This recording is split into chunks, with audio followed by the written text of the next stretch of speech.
She was dragged through the crowded plaza by a man whose grip left bruises blooming across her arm, her red dress a glaring signal no one seemed to see. Tourists thought they were just another couple having a fight until she raised her shaking hand toward the honor guard and spelled a desperate SOS with her fingers. That single silent cry tore through centuries of strict protocol, forcing Staff Sergeant Daniel Hayes to break formation before a predator could disappear with his victim. When she finally whispered, "He raped me," everything Daniel knew about duty, sacrifice, and courage would be tested in front of the world.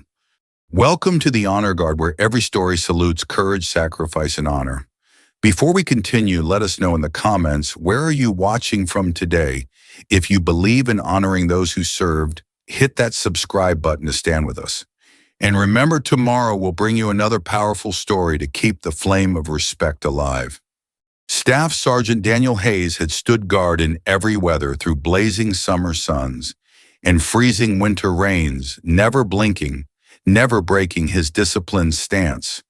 Today was supposed to be no different, a routine ceremonial watch at the tomb of the unknown soldier, a silent show of respect and unwavering tradition.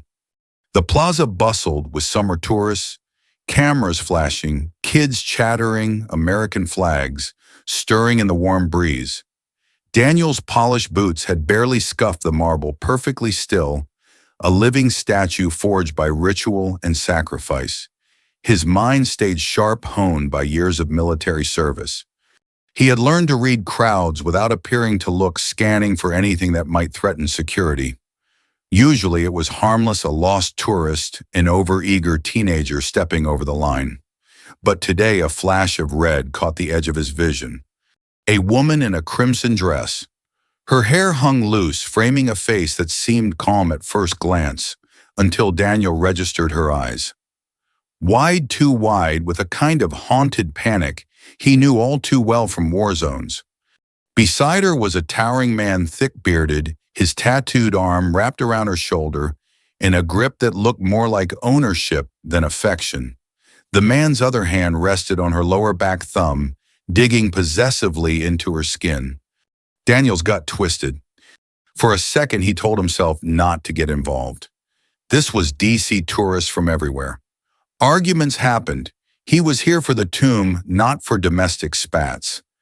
But then he saw the woman's shoulders tense whenever the man leaned down to hiss something in her ear. He saw the bruises peeking out beneath the sleeve of her dress, dark and fingerprint-shaped. And he saw the tremor in her hands as she tried to raise them, only for the man to jerk her arm back down roughly. It was all there. The trained instincts in Daniel's head started screaming. He forced himself to scan the rest of the plaza, verifying nothing else was wrong, then subtly refocused on the couple. The man was guiding her forward closer to the security gate. His body language was confident, dominant, rehearsed. The woman walked stiffly, half a step behind, trying to appear calm.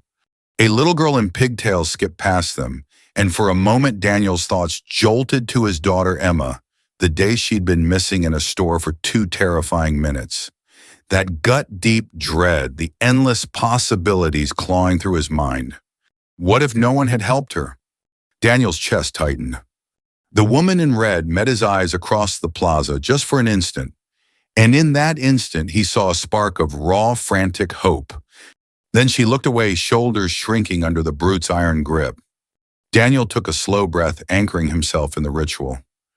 One movement out of formation could cost him everything. The code was clear, no breaking the guard, no exceptions. Yet something deep, primal, refused to let go. What if it were Emma? His eyes dropped to the woman's hands again. She was trying to move them subtly, curling her thumb across her palm, then flattening the palm toward him. The distress signal. A chill went down Daniel's spine. He'd trained on those signals. That was no random motion. That was a universal silent plea, I am in danger. It felt like a thunderclap. Daniel clenched his jaw, mind racing. His next move could shatter centuries of strict ceremonial rules. But if he stayed still, that woman might vanish, or worse, within minutes. The changing of the guard drummed on around him, perfectly choreographed, perfect as always. But Daniel's heart hammered with a single inescapable truth. Today the code might have to break. Daniel fought to steady his breath as the ritual cadence of boots and rifle snaps echoed through the plaza. Tourists were lost in the hypnotic rhythm of tradition, eyes-wide phones lifted to record a moment of perfect American pageantry. No one else noticed the red-dressed woman's terror. No one else cared to look beyond the surface. Daniel had trained his whole adult life to notice what others missed. In the chaos of foreign battlefields, that skill had kept him alive. Here in the heart of Washington, he'd never imagined he might need it to save someone from a predator. The man's behavior grew sharper, more controlling. His voice was low acid behind a wolfish grin as he leaned in close to the woman's ear. Daniel couldn't hear the words, but he saw how the woman recoiled, lips pressing into a thin line. Her shoulders stiffened as though bracing for a blow that might come next. Twice she tried to lift her hand. Each time the man clamped down on her wrist and gave her a warning squeeze. Daniel caught the quick flick of the man's eyes, scanning the surroundings, calculating. A predator's eyes. That was the moment Daniel decided he had to see it again, clear without a doubt. He shifted his gaze to the woman's face, willing her to try one more time. And then in a sudden moment of courage, she did. Her trembling fingers rose in front of her chest. She folded her thumb across her palm, then wrapped her fingers down over it, holding it just long enough for Daniel to see. A pulse of adrenaline shot through him. It was the signal. A universal sign taught around the world, I am in danger. Help me. Daniel's mouth went dry. He could almost hear the instructors from the trauma awareness briefing. If you see that sign, act. But how? How could he act without breaking his oath, without defying the centuries of iron protocol that defined the honor guard? He tried to buy time, shifting the weight of his rifle, scanning the plaza for nearby uniformed police or security. A tourist family with 2 kids walked past, blocking his view for a split second, and panic rose in Daniel's chest. Don't lose her, don't lose her. When the family stepped aside, the woman was closer to the main walkway, guided by the man like a prize animal. Her eyes darted back to Daniel, desperate. He saw the bruises again, the way she hunched her shoulders inward, as if to make herself invisible. A mother and son stopped them, asking something about directions. Daniel couldn't hear their words, but saw the man's false smile, that predator's grin dripping charm. A perfect lie to strangers. Then the woman took a chance. The man turned to answer the mother's question, momentarily distracted. The woman raised her hand again, higher this time, fingers clearly forming the signal. Her eyes locked on Daniel's, pleading, don't let him take me. His mind roared with conflict. The old code demanded stillness, demanded perfection, but something even deeper thundered through his blood, something no rule could silence. She had been raped. He saw it in the fear carved into her features, in the way she flinched from the man's slightest gesture. Daniel had seen survivors in Afghanistan with the same broken, fragile eyes. A child in a woman's body trying to endure. He could stand there like a living statue and let the monster march her into a nightmare. Or he could break everything he'd ever sworn to protect her instead. Around him, the changing of the guard reached its climax, rifle bolts clacking like thunder echoing through the silent plaza. Daniel's heart slammed in time with every step. The man was moving again, answering someone else's question, but pulling the woman closer, keeping one bruising hand on her hip. Daniel knew in his bones what would happen once they were out of the public square. That woman would disappear, another nameless victim in a world that never looked twice. And in that instant, Daniel made a decision that would change his life forever. He would not let this stand. He would not look away. The next moment, Daniel shifted his rifle and stepped out of formation. Gasps went through the crowd like a shockwave. Tourists lifted their phones, murmuring confusion. One child asked his mother if the guard was broken, but Daniel didn't hear any of it. He walked straight toward the woman in red boots, hitting the marble with a deliberate, unstoppable rhythm. And as he closed the distance, he locked eyes with the trembling victim, steady as an oath, and promised her silently, "You are not alone." Daniel's approach shattered the stillness of the plaza. Phones rose, recording every step of the honor guard who had broken ranks. Tourists stared, confused, scandalized, murmuring about protocol and discipline. But Daniel did not stop. His eyes locked on the woman in the red dress and the man who gripped her like a hunter clutching prey. The man noticed the change too late. He tried to adjust his expression from wolf to polite stranger, but Daniel had already seen the beast behind the mask. "Ma'am," Daniel said firmly, voice steady as if delivering a battlefield order. "Is this man hurting you?" The woman's lips trembled. Her gaze shot to her captor, then back to Daniel, tears pooling, shimmering with a final flicker of hope. The man cut in fast. "We're fine, officer. She's just upset. You know how women can be." His forced chuckle curdled the air.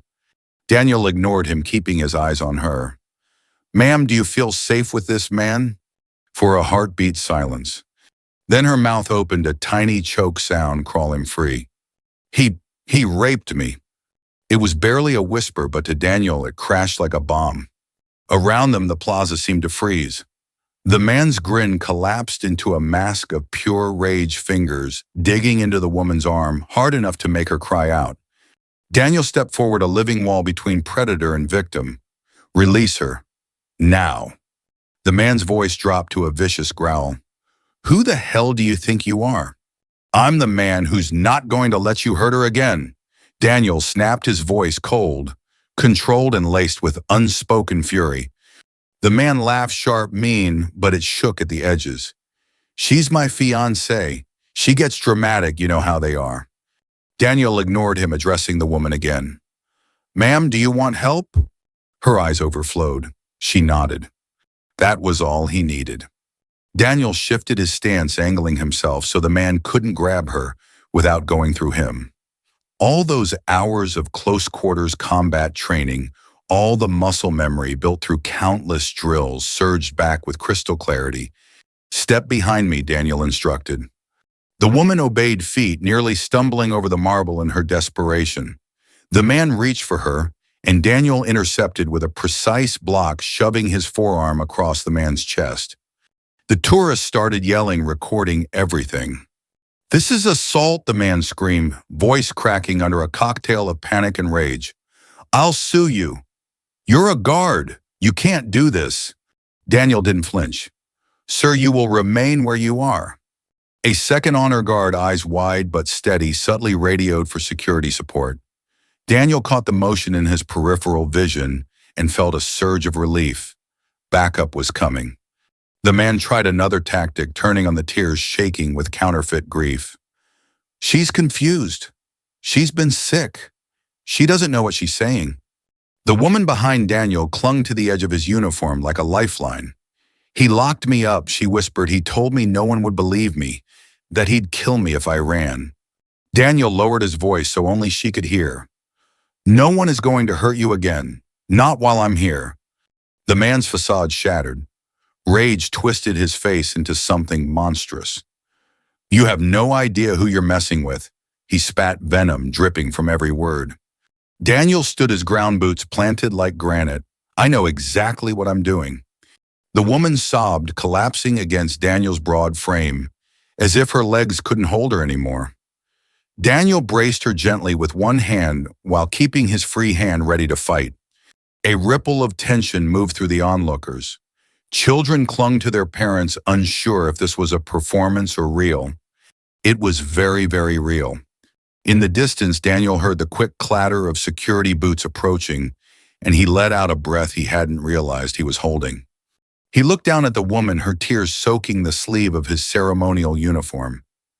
"You're safe," he repeated, steady as a vow. "I promise you." She nodded against him, voice no stronger than a paper-thin whisper, "Thank you." The man lunged, then all pretense gone, eyes wild with hate. Daniel shifted, meeting the rush head-on. The monster was done hiding, and Daniel was done letting him win. The man's sudden lunge ripped a startled gasp from the crowd. In a flash of movement, his hand shot forward, trying to rip the woman away from Daniel's protective stance. The world seemed to slow as Daniel reacted, pivoting, using the heel of his boot to anchor himself, shifting his ceremonial rifle out of the line of attack. "Back off," Daniel barked the command, slicing through the heavy summer air like a rifle shot. The man froze for a split second, eyes wide, startled by the break in ceremonial calm. But the shock was fleeting. His face twisted again into a mask of rage. "She's mine," he hissed, voice boiling over with a sick possessiveness. "She is not yours," Daniel snapped, "and you will not touch her again." Security arrived in a tight line, their blue uniforms moving through the plaza, but the man was already pulling back, dragging the woman's sleeve with him, trying to regain control before they could stop him. Daniel locked his arm across the woman's chest, keeping her behind him. "Stay down," he ordered, her voice dropping into a combat cadence. The man roared, swinging at Daniel with a clenched fist that glanced off his temple, ringing Daniel's skull like a church bell. But Daniel had seen worse in desert streets halfway across the world. His reflexes, drilled by years of survival, took over. He parried the next wild punch, twisted and slammed the man's wrist down against the marble barrier, hard enough to rattle bones. The crowd cried out as the man staggered. Phones shook in the air, recording every second. "You can't stop me," the predator howled, eyes darting for an escape path. "I can," Daniel growled, steadying his breathing, "and I will." The woman sobbed behind him, tears breaking through years of held-back terror. "Don't let him take me," she pleaded, barely above a whisper. Daniel kept his body in front of her, like a shield, refusing to give an inch. One of the security officers stepped up. "Sir, step away from the woman," he ordered the attacker, hand reaching for a baton. The man sneered. "She's lying. She does this. She wants attention." But Daniel had seen the bruises. He had heard her voice tremble. He had watched her use the universal distress signal meant for survivors with no other hope. "No more," Daniel said, final and absolute. For a moment, the predator looked around the plaza, measuring his odds. His brain seemed to tick through a dozen scenarios, predator's instincts calculating. But then he made a fatal mistake. He reached for the woman again. Daniel reacted in a flash, grabbing the man's wrist and twisting, driving him off balance. The motion brought the predator's face close enough for Daniel to see every ugly line of hate etched into it. "She's not yours," Daniel repeated, voice so low and cold it could have frozen the July air. "And I'm done letting you scare her." The man spat venom and fury, boiling over. "You worthless puppet," he seethed. "You think they'll thank you for this? They'll crush you. You'll lose everything." Daniel tightened his grip, refusing to be baited. "That's a risk I'll take." Security piled in, then two officers wrestling the man's other arm down, fighting to restrain him. He fought like a wild animal, snapping, kicking, cursing with a raw hatred that seemed endless. "She's mine," he kept screaming, voice breaking. "Mine." The woman behind Daniel let out a wail, collapsing to her knees. Daniel moved with her, steadying her, anchoring her in the swirl of chaos. "It's over," he said softly, holding her trembling shoulders. "He can't hurt you now." Tears streamed down her face. For the first time, her shoulders dropped out of the defensive hunch she'd carried like armor. The police arrived seconds later, taking the attacker from the palace guards. Daniel watched them cuff the predator, reading him his rights while he continued to spit vile threats. "You think she's safe?" the man snarled at Daniel, eyes glassy with rage. "I'll find her. I'll find you." Daniel's blood turned cold, but he didn't let it show. Instead, he lifted his chin steady as a mountain and answered with unshakable calm. "No, you won't." The police dragged the man away, his curses echoing against the monument stones, until at last there was silence. The woman's breath came in ragged sobs, but she was still breathing, still here alive. Daniel crouched beside her, ignoring the tiny tremor in his own hands, ignoring the weight of 1,000 watching eyes. "You're safe," he repeated, voice barely more than a whisper. "He will never touch you again." And with that, Staff Sergeant Daniel Hayes, who had never broken protocol, never even flinched under the world's gaze, felt the deepest sense of purpose he had ever known. The plaza had barely regained its breath when chaos struck again. The predator, momentarily restrained by police, shifted his shoulders and slipped an officer's grip with a practiced, terrifying ease. Before anyone could react, he lunged forward, yanking a concealed knife from the inside seam of his waistband. The silver blade flashed in the sun. Screams broke the summer stillness. Tourists scrambled backward, kids pulled away by frantic parents, phones shaking, capturing horror instead of ceremony. Daniel's training clicked into place before conscious thought could even catch up. His boots dug into the marble, anchoring him, rifle shifting on its sling as he dropped low and forward, interposing his body between the woman and the weapon. The attacker roared a savage sound that cut through every other noise. His arm swept in a vicious arc toward Daniel, aiming for a kill strike. Daniel slammed his left forearm against the attacker's wrist, driving the knife offline. Steel scraped his sleeve, carving a shallow line through fabric and skin, hot blood instantly soaking the crisp white cloth of his dress uniform. Pain fired through his nerves, but he barely felt it. Combat focus narrowed his world to the attacker's movements, to the trembling shoulders, to the shifting center of gravity Daniel had studied 1,000 times in close-quarters drills. He redirected the man's momentum, twisting his wrist and elbow, just as the attacker tried to recover, snapping the arm hard enough to buckle his balance. Daniel drove a knee upward into the predator's thigh, forcing him backward a step. "Drop it," Daniel shouted, voice a battlefield command. But the man only snarled, spitting through clenched teeth. "I'll kill her before you ever stop me." He lunged again. Daniel caught the blade hand with both arms this time, locking his shoulder against the attacker's elbow, and wrenched the bones creaking under the pressure. The knife clattered across the marble metal, ringing like a funeral bell. The predator responded with a savage headbutt smashing into Daniel's nose, sending a flash of white-hot pain through his skull. Blood burst forward, blurring his sight for a heartbeat. Daniel didn't break. He drove forward, planting his forehead against the predator's chest to maintain control, then shifted his hips and threw the man down hard onto the ground. Marble rattled with the impact. Tourists screamed again, part fear, part shock, part awe. "Stay down," Daniel ordered, voice a hammer. But the predator was built on rage, not reason. He rolled, grabbing for Daniel's boots, trying to trip him. Daniel sidestepped, stomped down with surgical precision on the man's wrist. Bone gave way with a sickening pop, and a shriek tore from the predator's throat. Security piled in, then 4 sets of boots rushing past Daniel to pin the attacker, wrestling him into restraints.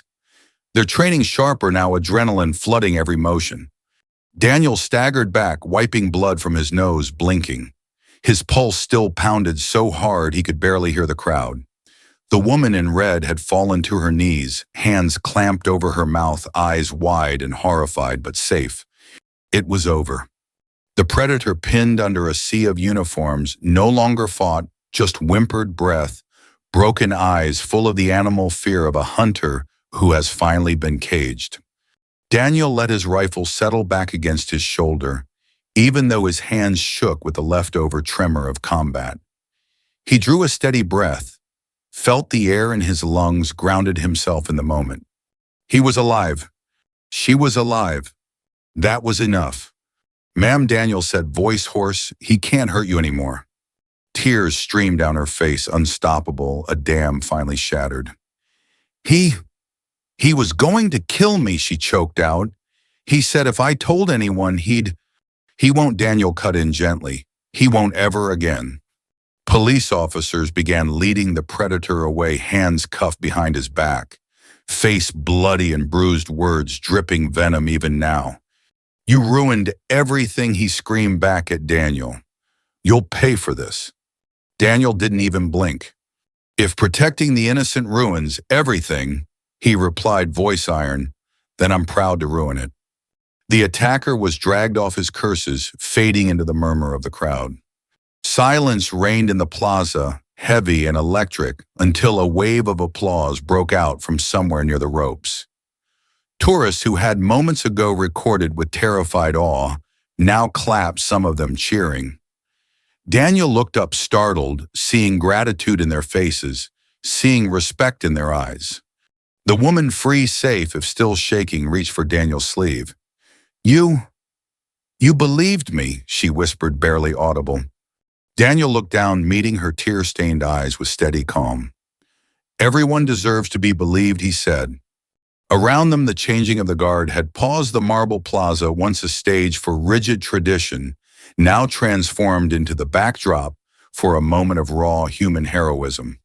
And Daniel realized, as his blood dripped onto the stone, that he had chosen the only path a soldier could ever choose, the path of protecting the innocent, no matter the cost. The plaza still echoed with stunned applause as police swept the attacker away. The tourists who had watched the chaos unfold with disbelief now buzzed with chatter and questions, phones still recording faces alight with a raw, unfiltered gratitude. Daniel tried to breathe past the ringing in his ears. His uniform was a mess/stain with both his blood and the woman's tears, but none of that mattered. The woman was alive, free. That was the only outcome that counted. Two paramedics moved in quickly, ushering her to a bench. One offered a blanket, while the other checked her vitals. She sobbed in great shaking waves, the relief crashing over her all at once. Daniel wanted to reassure her again, but knew she needed medical help first. He stepped back, letting the professionals work, even as a burning pain shot through his forearm where the knife had grazed him. One of the paramedics turned to him, eyes widening. "Sir, you're bleeding," she said, reaching for his sleeve. "It can wait," Daniel answered, voice flat but calm. "Help her first." She nodded, understanding, and went back to the woman. Daniel's eyes scanned the crowd, trying to recenter himself, to reclaim the posture of a ceremonial guard. But the truth was, nothing about him felt ceremonial anymore. His heart still thundered with adrenaline. His hands still itched to fight if needed. A familiar voice cut through the swirl of police chatter. Sergeant Hayes called, a deep voice edged with authority. Daniel turned. Major Bradford stood there, uniform pressed, face grave eyes carrying the weight of decades of military discipline. Sir, Daniel snapped to attention, ignoring the sticky warmth of blood on his uniform. At ease, Sergeant Bradford ordered, though his tone was taut. "Walk with me." They stepped a few yards away from the crowd, finding a quiet corner behind a row of hedges out of sight of cameras. "Tell me what happened," Bradford demanded, no hint of judgment, yet just a precise command. Daniel described it all, sparing no detail. The bruises, the silent distress signal, the confession of rape the moment he'd chosen to break protocol.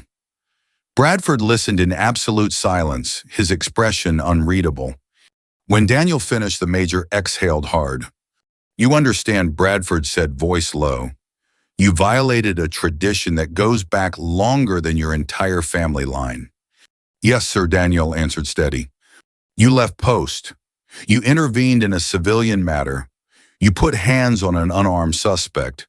And you used excessive force after the suspect was already restrained."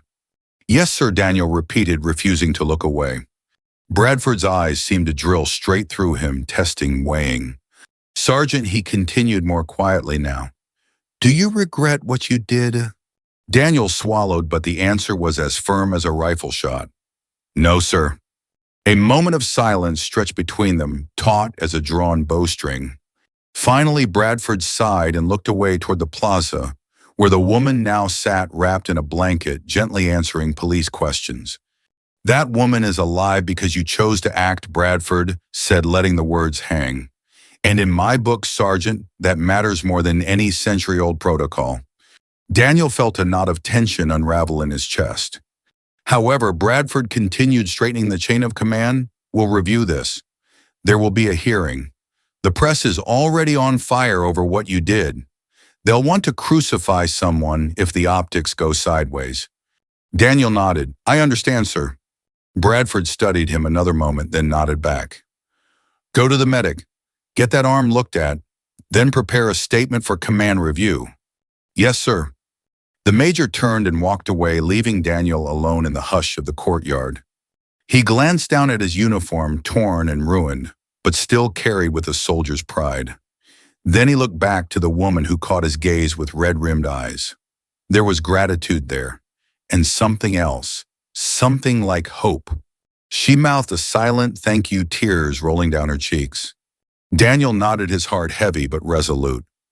Two medics came over again this time, refusing to let him brush them off. They tended to the slice on his arm and cleaned the blood from his face while he stood motionless, trying to process what had just happened. Nearby, the police led the predator away in shackles, reading him a list of charges that seemed to grow longer with each step. Daniel watched him go, wondering how many other women might have been saved if someone else had noticed sooner. He knew one thing with absolute certainty: ignoring that signal would have haunted him for the rest of his life. A reporter shoved a microphone toward him. Sergeant Hayes. Why did you break protocol? Do you have a comment? Daniel looked at the camera, voice calm but fierce. She asked for help, he said. I helped. And he turned away, letting that truth stand for itself. In the days that followed, the world seemed to spin around Daniel Hayes. Footage of him breaking formation, stepping forward to shield a woman from her attacker, had rocketed across every major news outlet. Social media flooded with praise, sympathy, outraged debate, a million opinions about whether a centuries-old tradition should have bent to one woman's cry for help. Some called him a hero, some called him reckless. But Daniel stayed quiet, steady as ever, while the command board convened to decide his fate. His uniform had been cleaned and repaired, but he could still see the faint brown ghost of blood on the sleeve. A reminder. 3 days after the attack, he stood before a panel of officers in a carpeted hearing room, the hush so absolute he could hear his own heartbeat. Major Bradford presided, voice calm. Sergeant Hayes, do you have anything to say before we rule on your conduct? Daniel raised his eyes, meeting every senior officer's gaze in turn.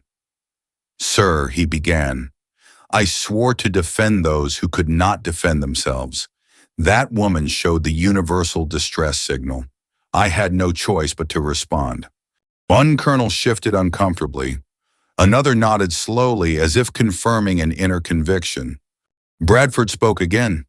The Guard's traditions are sacred, but so is human life. He paused, letting that sentence hang like a flag at half-mast. The board finds that while you violated ceremonial protocol, you acted with courage and moral clarity, he continued. There will be a letter of caution placed in your file, but there will be no further action. Daniel's shoulders sagged in relief. Thank you, sir. In fact, Bradford added, allowing a rare hint of a smile, the regiment has decided you will resume ceremonial duties as soon as you are medically cleared. Tourists seem eager to see our hero guard in person. Daniel blinked in surprise, the corners of his mouth threatening to lift for the first time in days. Yes, sir. Bradford leaned in, voice lower. We do not train men to be statues, Hayes. We train them to be soldiers. And sometimes soldiers must act. Daniel swallowed hard, pride and relief mingling in his chest. A week later, he stood again on the plaza, boots polished, uniform, repaired the ceremonial rifle once more balanced against his shoulder. But the world felt different. The world had seen him break formation and stand for something even older than tradition. Out of the corner of his eye, a movement caught his attention. The woman in red, her name was Claire, he'd learned, approached shyly with a plain envelope clutched in her hands. She had been released from the hospital and was beginning therapy, her hair tied back, face pale but stronger. Sergeant Hayes, she asked. Daniel turned, breaking his stare forward only long enough to acknowledge her. Ma'am. She offered the envelope with shaking hands. I wrote you this. I didn't know how else to say thank you. Daniel accepted it carefully, nodding, keeping his voice gentle. You don't have to thank me. Claire's voice broke a little. But you believed me, when no one else did. He looked into her eyes, steady and sincere. That's what we're here for. Claire stepped back, eyes misty but hopeful, and let a pair of trauma counselors escort her toward a waiting car. Daniel held the envelope for a long moment before slipping it into his pocket. That night at home, he opened it. Inside was a single sheet of paper covered in small, careful handwriting. You reminded me I wasn't worthless, that I was still a person. You saved me. Daniel's throat tightened the same way it had when his own daughter Charlotte asked weeks earlier if heroes really existed. Maybe they do, he thought. Maybe they look like soldiers who break the rules for something greater. Later that weekend, he visited his daughters. Emma and Charlotte threw themselves at him with giggles and fierce hugs, wrapping their tiny arms around his neck. He held them close, breathing in their safety, the ordinary miracle of their laughter. Daddy Charlotte asked, serious for a moment, "Did you get in trouble for helping that lady?" Daniel smiled softly, brushing her hair behind her ear. A little, he admitted, but it was worth it. Was she really scared? Emma chimed in. Daniel nodded, voice gentle. Yes, honey, she was very scared, and someone had to help. Emma considered that, frowning in the wise way of children who see past easy answers. I'm glad you did.